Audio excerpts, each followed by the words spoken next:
প্রথম পার্টে আমরা পড়েছিলাম যে তাপের বিভিন্ন সূত্র এবং অঙ্ক। এবার আমরা জানবো যে গলন জিনিসটা কি, তাপের গলন। তাহলে গলন মানে আমি বলছি, তোমরা লিখো, যে প্রক্রিয়ায় কোনো কঠিন পদার্থ তরলে পরিণত হয় সেটাকে গলন বলা হয়। তাহলে এবার গলন মানে বললাম। এবার দেখো, গলন যখন হয় তখন কোনো পদার্থের অবস্থার কি পরিবর্তন হয় সেটা আমাদের জানতে হবে। তাহলে ধরো কোনো একটা কঠিন পদার্থ আছে, আমি বললাম ধরো এটা একটা আছে কঠিন পদার্থ। কঠিন পদার্থ যেমন হতে পারে ধরো আমি বললাম ইট আছে বা কোনো কিছু আছে। তাহলে এবার এটা যখন তরলে পরিণত হবে, ধরো আমি বললাম কঠিন থেকে তরল হয়ে গেল, তাহলে এটা ছিল কঠিন। এবার এখান থেকে যখন এটা তরল হবে তখন এটার কি পরিবর্তন হবে অবস্থা, তোমরা দেখতে পাচ্ছ যখন কোনো পদার্থ গলে যায় মনে রাখবা তখন সেটার আয়তনটা বেড়ে যায়। তাহলে এই ক্ষেত্রে গলনের প্রভাবে আয়তনটা বাড়লো। এবার আয়তনটা বাড়লো তাহলে ঘনত্বটা কি হবে, কমবে। তাহলে কঠিন থেকে তরল গলনের মধ্যে আয়তন একটু নোট করবা তোমরা, যে আয়তনটা বাড়বে আর ঘনত্ব যেটা আছে সেটা কমে যায়। ঠিক আছে, এটা নর্মাল হয়। কিন্তু কিছু পদার্থের ক্ষেত্রে ব্যতিক্রম থাকতে পারে, যেমন যখন যে ঢালাই করার যে রডগুলো পাওয়া যায় সেগুলোর ক্ষেত্রে উল্টোটা হবে। সেগুলোর যদি উষ্ণতা বৃদ্ধি করা হয়, মানে সেটা যদি গলতে শুরু করে তাহলে সেটার ঘনত্বটা বেড়ে যাবে। তাহলে বললাম কিছু ব্যতিক্রম থাকতে পারে, বাকি নর্মাল যেগুলো আছে গলনের ক্ষেত্রে আয়তনটা বৃদ্ধি পায় এবং ঘনত্বটা হ্রাস পায়। ঠিক আছে, এবার দেখো গলনের পরে আমাদের জানতে হবে এরপরে যে গলনাঙ্ক জিনিসটা কি। গলনের পরে আসে এখানে আমাদের গলনাঙ্ক, সেটা কি দেখো। গলনাঙ্ক মানে যে নির্দিষ্ট উষ্ণতায়, আমি বলছি লিখো, যে নির্দিষ্ট উষ্ণতায় কোনো পদার্থ তরলে পরিণত হতে শুরু করে এবং তরলে পরিণত হওয়াকালীন পদার্থটির উষ্ণতার পরিবর্তন হয় না, সেই প্রক্রিয়াকে গলনাঙ্ক বলা হয়। সেই উষ্ণতাকে গলনাঙ্ক বলা হয়। মানে গলনাঙ্ক মানে হলো একটা উষ্ণতা, যে উষ্ণতার মধ্যে কোনো পদার্থ গলতে শুরু করে। যেমন আমরা জানি জলের গলনাঙ্ক কত হয়, মানে বরফের গলনাঙ্ক কত হয়, 0°C। তাহলে 0°C বরফটা গলতে শুরু করে, তাহলে সেটা হয়ে যাবে গলনাঙ্ক। যেমন বললাম বরফের ক্ষেত্রে মনে রাখবা বরফের গলনাঙ্ক কত হয়, 0°C। এটা ইম্পর্টেন্ট। তারপরে লবণ আছে, লবণের গলনাঙ্ক মনে রাখবা 801°C। তাই এই দুটো তোমরা গলনাঙ্ক মনে রাখবা। তাহলে গলনাঙ্ক এবং গলন সম্পর্কে আমাদের এটুকু জানার প্রয়োজন ছিল। এবার তারপর আমরা জানবো যে কঠিনীভবন জিনিসটা কি সেটা। এগুলো আমরা পদার্থের বিভিন্ন অবস্থা সম্পর্কে জানছি। মানে আমরা জানি পদার্থের বিভিন্ন অবস্থা হয়, হ্যাঁ, তো সেগুলো সম্পর্কে অবস্থার পরিবর্তনের যে প্রক্রিয়াগুলো আছে।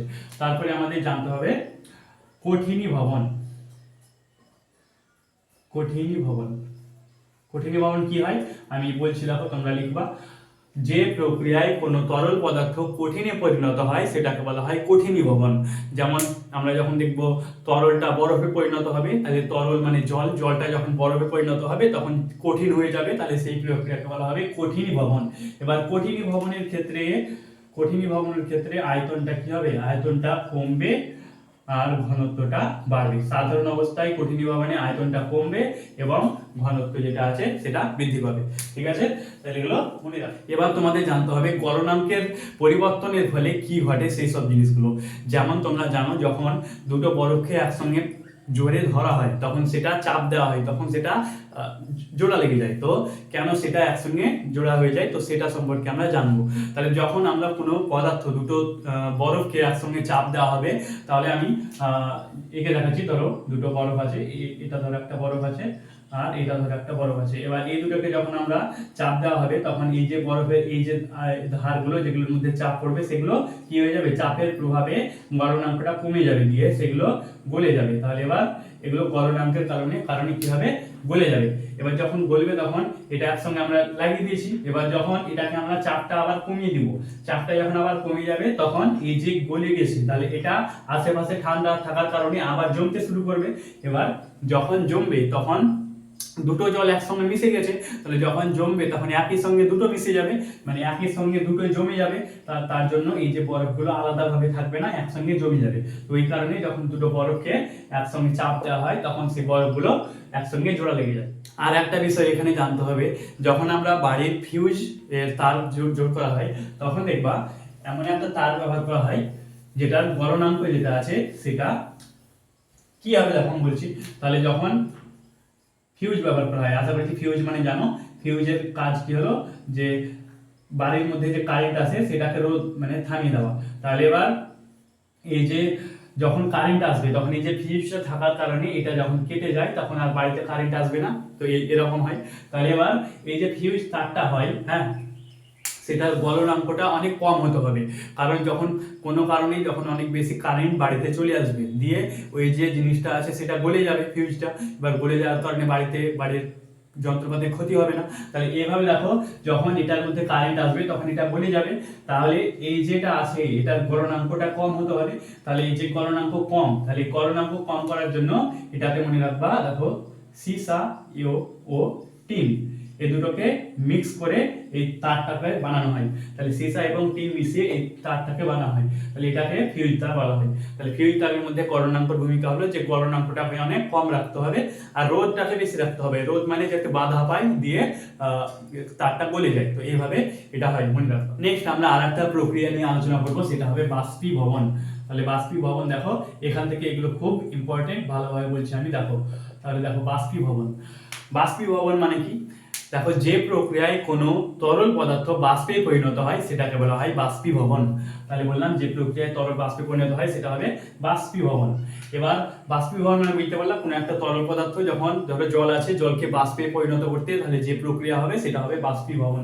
যেমন জলের বাষ্পীভবন যেটা আছে তার মান কত হয় 100°C। ঠিক আছে, এবার দেখো এই যে বাষ্পীভবন যেটা আছে এটা আবার দুই ধরনের হতে পারে। বাষ্পীভবন দুই ধরনের, একটাকে বলা হবে বাষ্পায়ন, দেখো একটা হবে বাষ্পায়ন আর আরেকটা হবে স্ফুটন।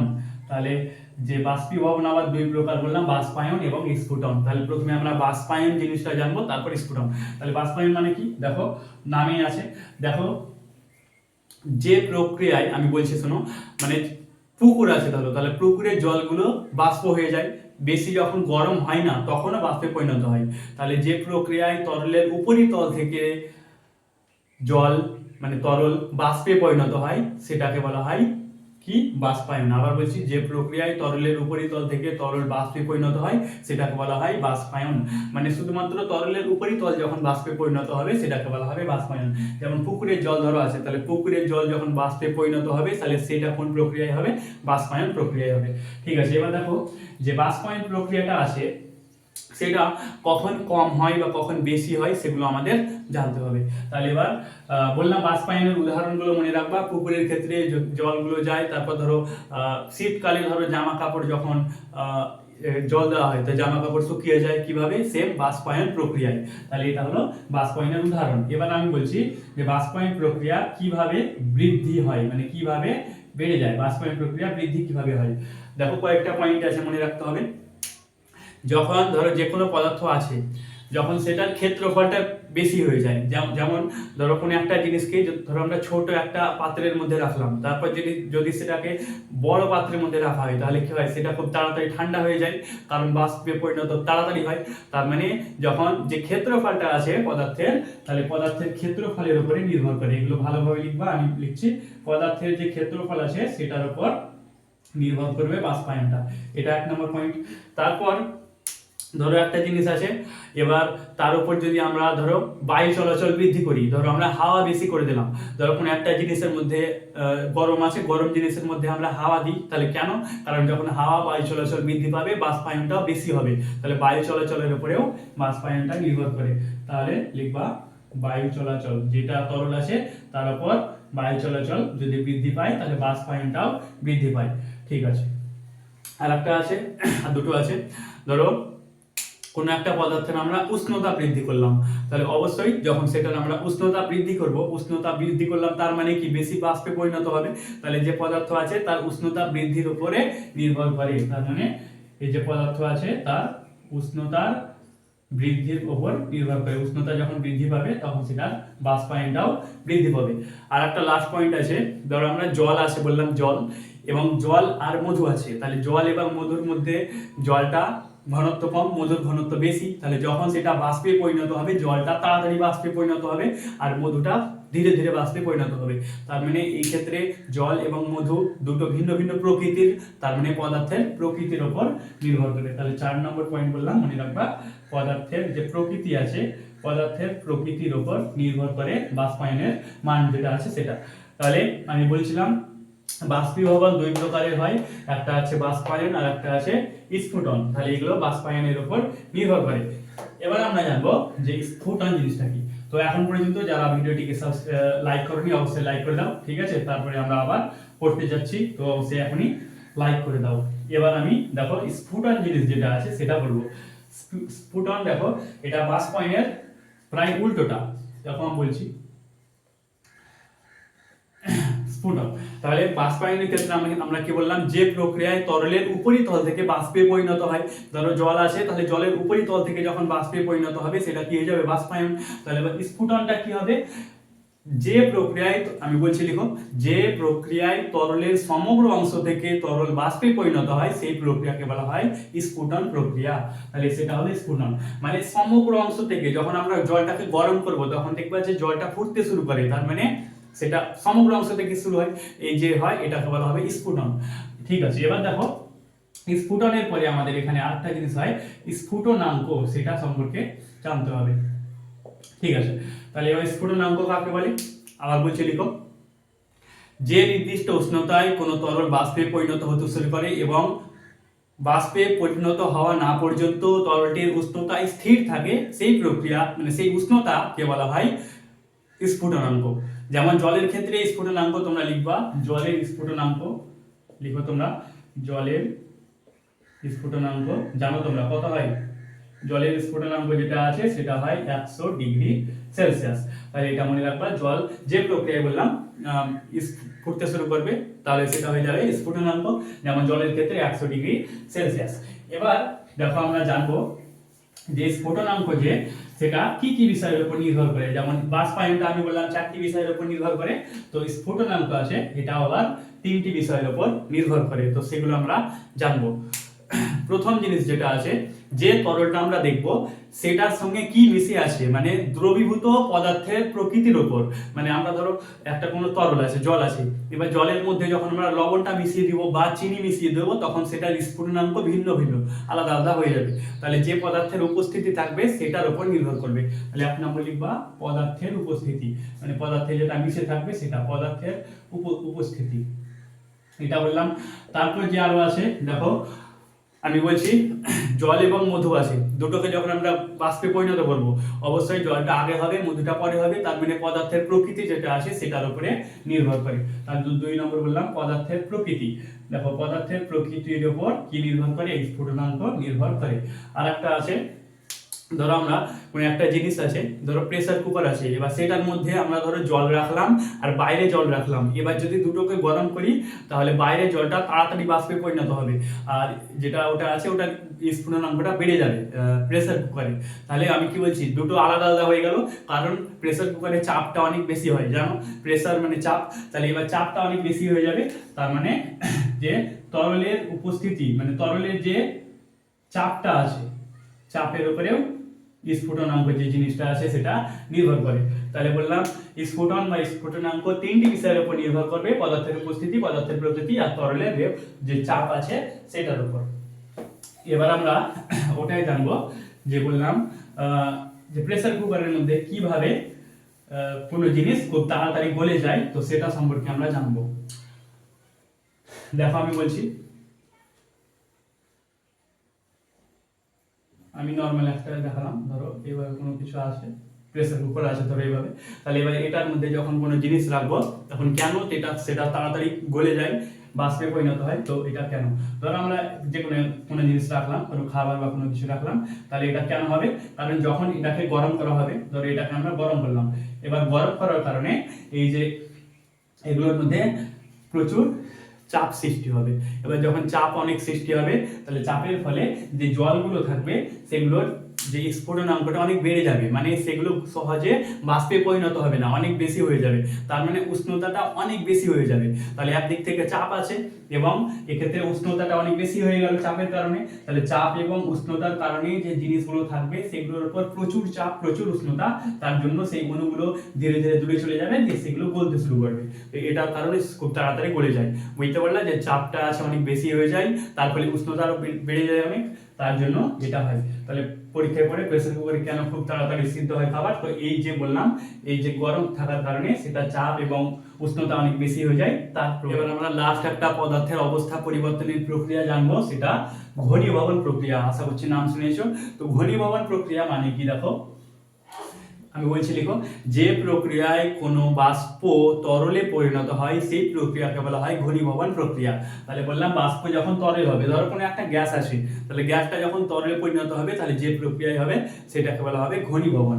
এবার আমাদের ঘনীভবন সম্পর্কে 3টে বিষয় জানতে হবে, ঠিক আছে, সেগুলো পড়বো। তো এখন পর্যন্ত যারা ভিডিওটি মানে লাইক করো এবং চ্যানেলটি অবশ্যই সাবস্ক্রাইব করে দাও, ঠিক আছে, সাবস্ক্রাইব করো। আমি যত কিছু আছে ক্লাস 7 থেকে 10 সব কিছু পড়াবো, তো অবশ্যই প্রত্যেকটা ভিডিও পেয়ে যাবা, তো অবশ্যই এখনই সাবস্ক্রাইব করো, ঠিক আছে। এবার দেখো তাহলে এবার ঘনীভবন কি হয় বললাম।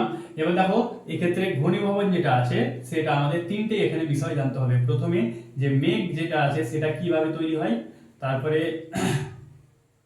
শিশির যেটা আছে শিশির সেটা, আর একটা যে আছে কুয়াশা আছে, তাহলে সেটা কিভাবে তৈরি হয় সেটা আমাদের জানতে হবে। তাহলে মেঘ, শিশির আর কুয়াশা। দেখো প্রথমে আমাদের ঘনীভবন প্রক্রিয়ায় এই 3টেই হয়, মনে রাখবা।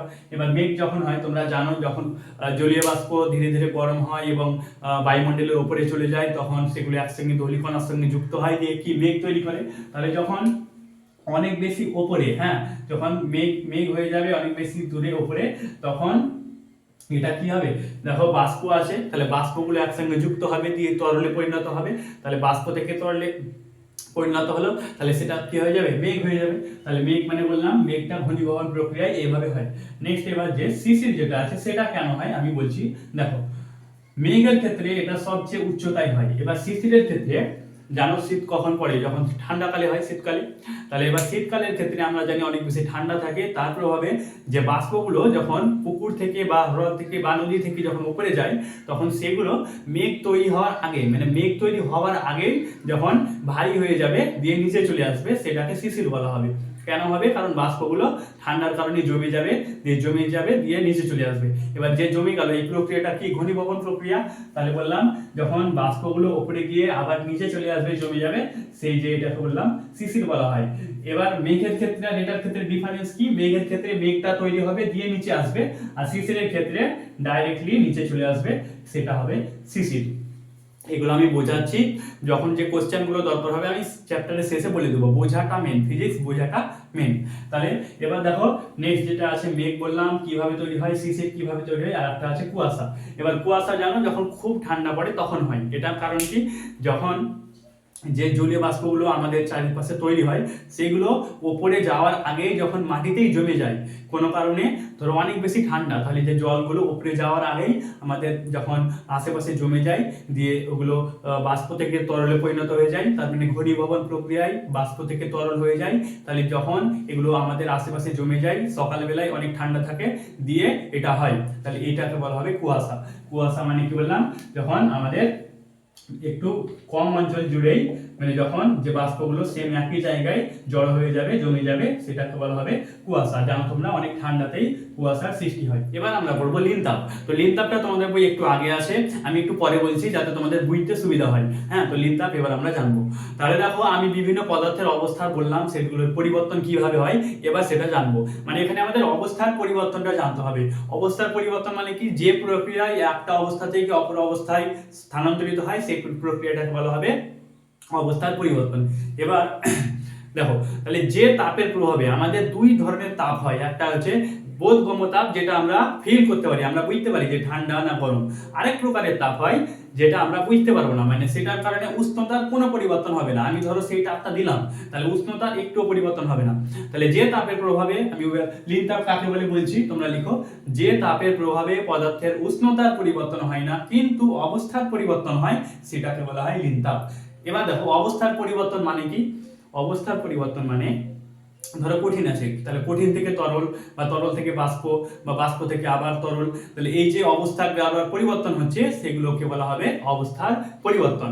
এবার অবস্থার পরিবর্তন আমি বললাম তোমাদের অনেক, গলন, তারপরে বাষ্পীভবন, তারপরে কঠিনীভবন, ঘনীভবন, তাহলে এগুলো সব ছিল কি অবস্থার পরিবর্তন।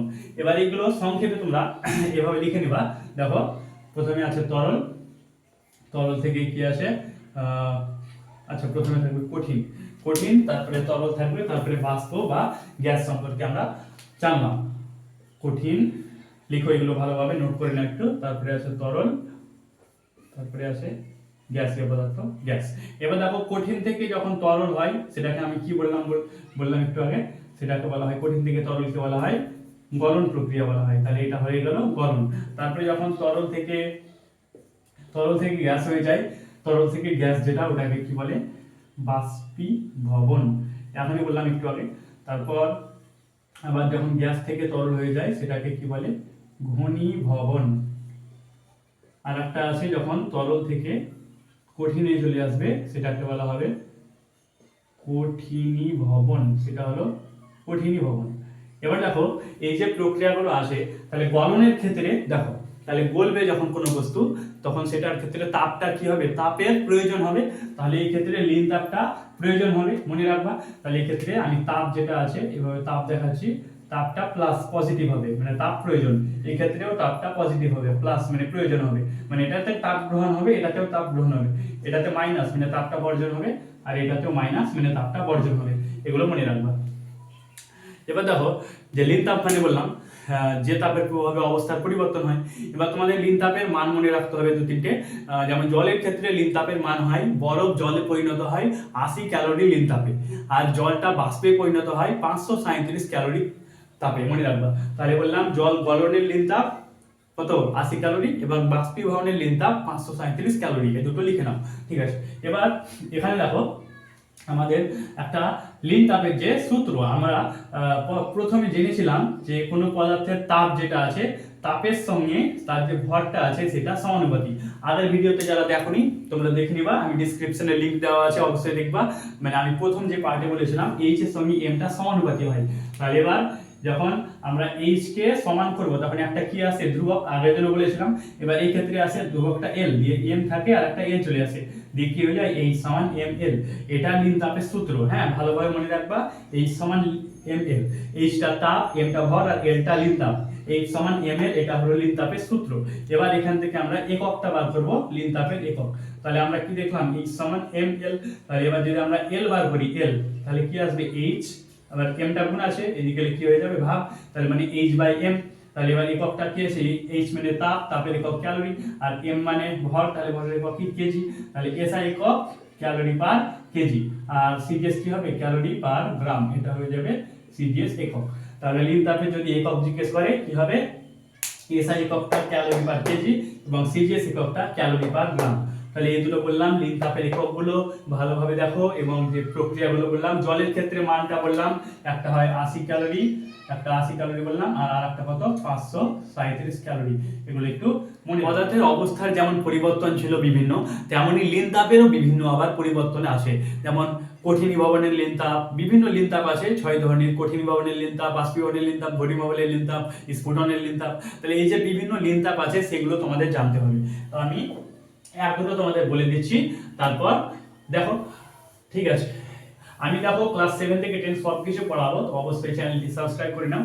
এবং তোমাদের দাদা দিদি যারা থাকবে অবশ্যই বলে দিবা যে আমি পড়াই, হ্যাঁ ভিডিও লিঙ্কগুলো একটু পাঠিয়ে দিবা, যাতে আমাদেরও চ্যানেলের মধ্যে ভিউজ আসে। তো অবশ্যই পাঠিয়ে দেবো। এবার দেখো আমরা ওটাই জানবো যে বিভিন্ন 6 ধরনের লিন তাপ আছে সেগুলো সম্পর্কে জানবো।